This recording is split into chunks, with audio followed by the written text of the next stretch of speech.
While Imola was another impressive show of force for McLaren and Ferrari in their pursuit of Red Bull, the same cannot be said of the two teams who've fallen away from the leading three. Aston Martin and Mercedes both bought upgrades to Italy, and both teams were desperately disappointing. As the pressure builds inside both garages, can either of them turn their slumping form around? Will Alonso's new contract turn out to be yet another career blunder? And are Mercedes going to continue going backwards into obsolescence?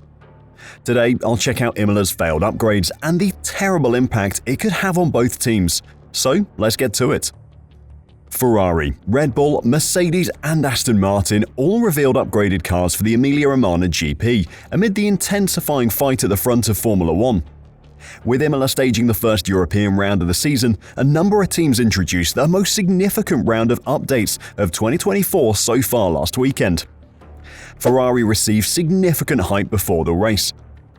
The changed sidepods, wings and floor were all revealed in the days before the Grand Prix at a filming day in North Italy, and the excitement spiraled out of control. Hopes of a Ferrari win in front of the Tifosi were too tasty to say no to, and their eventual 3rd and 5th place finish was a little bit of a letdown, but the improvement was clearly there to be seen. Championship leaders Red Bull were never going to make it easy for them though, and as ever, they didn't stand still either as they bid to retain their supremacy. 3 races after an initial upgrade to their RB20 car in Japan, Red Bull debuted 5 changes, including a revised front wing and nose, in addition to revisions to the edge and body of the floor. Despite the upgrades though, they still struggled to get the car set up to the driver's liking until the absolute last minute. With Adrian Newey now being left out of any technical meetings before races, is his involvement in dialing in setups every race weekend being missed? Mercedes and Aston Martin also brought upgrade packages. The in-season development race is always a relative battle. You might gain half a second of lap time, but if your rivals gained 6/10, then you actually lost a tenth of lap time.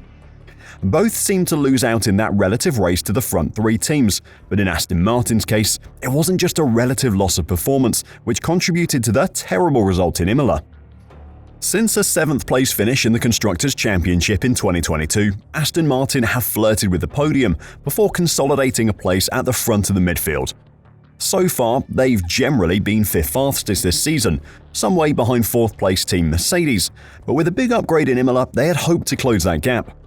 Before last weekend's Grand Prix, Technical Director Dan Fallows explained that the team has identified why the car has worked better on some circuits than others, and the team was going to cash in on a lot of that knowledge with a major update which included a floor redesign and a new front wing and diffuser. However, the first step of what Fallows described as quite an aggressive upgrade program failed them. Aston's upgrades may have delivered absolute performance, but not relative competitiveness. Alonso's weekend was derailed by a crash at Ravazza in FP3, and following intensive repairs by the Silverstone-based squad, the Spaniard just about made it to the start of qualifying. Another exit into the gravel in Q1 though led to him retiring from qualifying, with a time only good enough for 18th place on the grid. With overtaking difficult, his race became a glorified test outside points contention, as the team opted to make setup changes and start from the pit lane. Stroll didn't fare that much better by qualifying 13th, although he did drive impressively in the race to get 2 points on the board by moving up to 9th.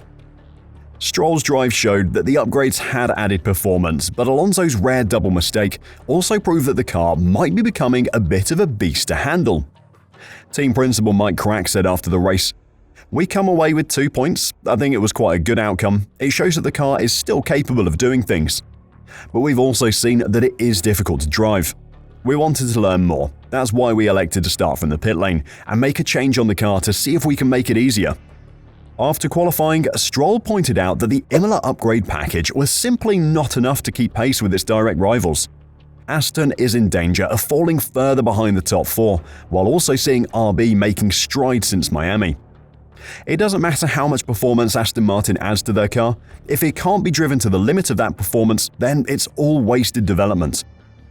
That is a problem that has plagued the Mercedes F1 team since the new technical regulations, and it seems to be contagious for their engine customer. With more data and time, Aston Martin may be able to find the performance the upgrade was meant to offer, but with Monaco next on the calendar, the data they're going to get is going to be unrepresentative of the majority of F1 tracks. Word around the paddock as the teams packed up in Italy was that the continued lack of improvements from the heights of early 2023 is making Fernando and especially Lawrence Stroll lose patience. Mercedes were the other team in Italy who, despite upgrades, continued a perpetual slide backwards in performance.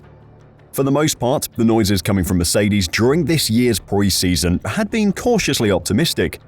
The team appeared confident that it had finally navigated its way out of the development cul-de-sac of the previous 2 seasons, and initial impressions from Bahrain testing were that the W15 could be a much better platform on which to build performance. It quite quickly became obvious that that wasn't the case though. Continuous sweeping changes to a car are a sign of a team who don't know what is wrong and are just hoping to find something that works. Mercedes' development work in the factory has continuously let them down for the last 2 seasons by not matching up to the real world, and this year seems no different. In the run-up to Italy, yet another high-profile staff exit rammed home the fact that the Silver Arrow's brain drain is continuing to have an impact. Chief aerodynamicist Gioacchino Vino was this week's big exit, and despite Mercedes' claims that the vast majority of their management team being poached by other teams or leaving by choice is the normal ebb and flow of an F1 team, it is not a good look. The batch of updates for the Imola Grand Prix included a revised floor and brake ducts, plus a new rear and beam wing.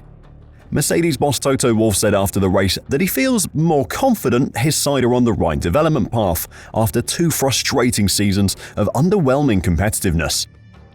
I think that what we're seeing on the car now is that those incremental gains that we're bringing, rather than a miracle update, are getting the car in a better balanced window and making the car just have more performance, he explained. However, the soon-to-depart 7-time world champion Lewis Hamilton downplayed the impact of the updates after the race, saying they made not a big difference. Hamilton added, "They are small steps, but very, very small." It was Hamilton's new boss that summed up the impact of Mercedes' upgrades the best though. Fred Vasseur was asked by Motorsport Italy if he thought Mercedes had made progress in the last few races. He answered by saying, "The Mercedes? They were 28 seconds behind Charles at the end of the race, so yes, I think they got a little closer." The incremental gains that Toto Wolff is talking about the team making are an improvement, but they're being outclassed by their rivals' updates. Incremental upgrades are the way to win F1 championships, but you still have to have a strong starting point for that to work. Mercedes' start to this season is the weakest in their F1 history. While the gap to Ferrari might not have shrunk much, the gap to the race winner, which is the absolute goal, has come down. Hamilton finished 35 seconds off race winner Max Verstappen at the end of 63 laps without a safety car appearance. In the last race completed under green flag conditions at Suzuka, the first Mercedes home was 48 seconds behind the winner. We still have a lot of work to do, and of course, we are all frustrated finishing P6 and P7, Wolff said. There is more to come though, and it is all about making incremental gains. These are what we need to keep delivering if we are to get ourselves in the fight with the 3 teams ahead of us. There is more to come from the Silver Arrows. An update that was expected for Canada is being brought forward to this weekend's Monaco Grand Prix, which Mercedes hopes will bring more performance from the car.